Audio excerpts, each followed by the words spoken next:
શ્રી કુટરાજ ગાયત્રી મહિલા મંડળ દ્વારા શ્રીમદ પ્રજ્ઞા પુરાણ 5 દિવસીય કથાનું તારીખ 16/7/2024 થી 20/7/2024 સુધીનું આયોજન ઉમિયાધામ મધ્યે પ્રારંભ કરવામાં આવ્યું, જેમાં પોથીયાત્રાના યજમાન શ્રીમતી જ્યોતિબેન પંકજભાઈ દૈયા રહ્યા હતા. તેમના ઘરેથી કથા સ્થળ ઉમિયાધામ સુધી પોથીયાત્રામાં સમસ્ત કુટડા હિન્દુ સમાજ જોડાઈ, જેમાં નાની 108 બાલિકાઓએ નવદુર્ગાના વેશ ધારણ કરી ગોતીડા લઈ પોથીયાત્રા વાતે ગાતે નીકળી.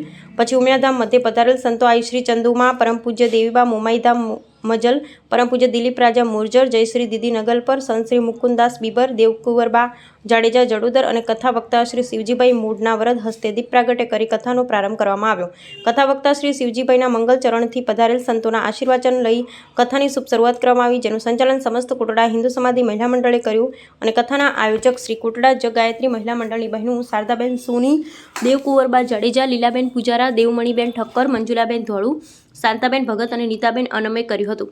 કથાના આયોજનમાં કામગીરીની ફરજ સમસ્ત હિન્દુ મહિલા મંડળની બહેનો પાયલબેન દૈયા, શાંતાબેન નાયાની, મંજુલાબેન નિમ્માણી, તૃપ્તિબેન ઠક્કર, મુક્તાબેન છાપૈયા, આશાબેન પૂજારા, મનીષાબેન બારુ, રેખાબેન ઠક્કર, દર્શનાબેન મોહનબા જાડેજા, નેહાબેન સોની, રાધિકાબેન સોની, વિમળાબેન દરજીએ બજાવી હતી.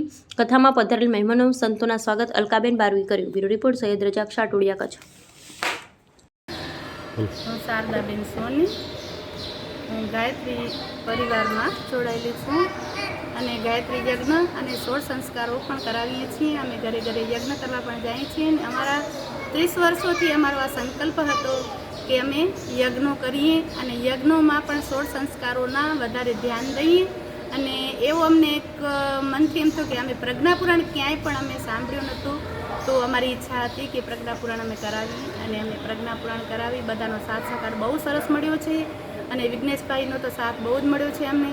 અને અમારી બધી બહેનો, અમારા ગામની પણ 18 વર્ણની બહેનો, બધા બહેનો પણ અમને સાથ સહકાર સરસ દીધો છે. બેન, કાર્યક્રમ શું રાખેલા છે 5 દિવસમાં? 5 દિવસમાં કાર્યક્રમ અમે એ રાખ્યો હતો કે રોજે સવારના ભાગમાં યજ્ઞો કરાવી, યજ્ઞોની અંદર સંસ્કારો કરાવી.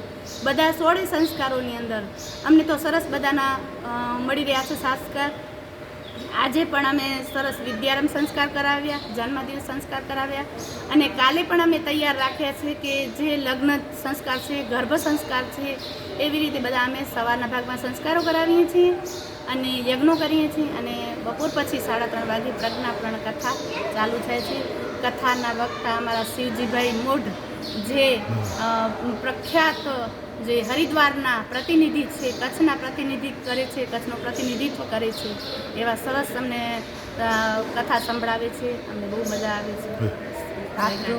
દરરોજ રાત્રે અલગ પ્રોગ્રામ હોય છે. એક દિવસ સુંદરકાંડનો છે, એક દિવસ આનંદના ગરબાનો છે, એક દિવસ રાસ ગરબા છે, એક દિવસ ભજનનો કાર્યક્રમ છે. ધન્યવાદ. બેન રાજેશભાઈ બારુ, હું કોટડા લોણા મહિલા મંડળની પ્રમુખ છું અને ગાયત્રી મહિલા મંડળમાં પણ સક્રિય છું. અને અત્યારે અમે ગાયત્રી મહિલા મંડળના અમારા પ્રમુખ શારદાબેન, દેવકુંવરબા, લીલાબેન અને દેવમણીબેન છે, સાથે નીતાબેન પણ છે.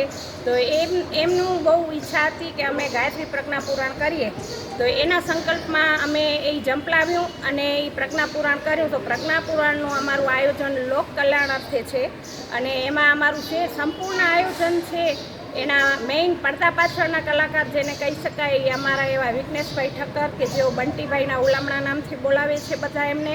અમને એ અમારા લોણા યુવક મંડળના પ્રમુખ છે અને એમનો બહુ સપોર્ટ છે. એમના પડદા પાછળના જેને કલાકાર કહીએ તે એવા બંટીભાઈ થ્રુ જ અમારું આટલું મોટું બધું આયોજન સરસ પાર પડ્યું છે.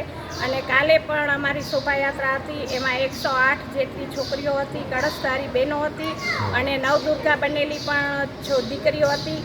અને સાધુ સંતો પણ સારી એવી સંખ્યામાં આવ્યા હતા અને ગામજનો પણ બધા સારી એવી સંખ્યામાં સાથે જોડાણા હતા.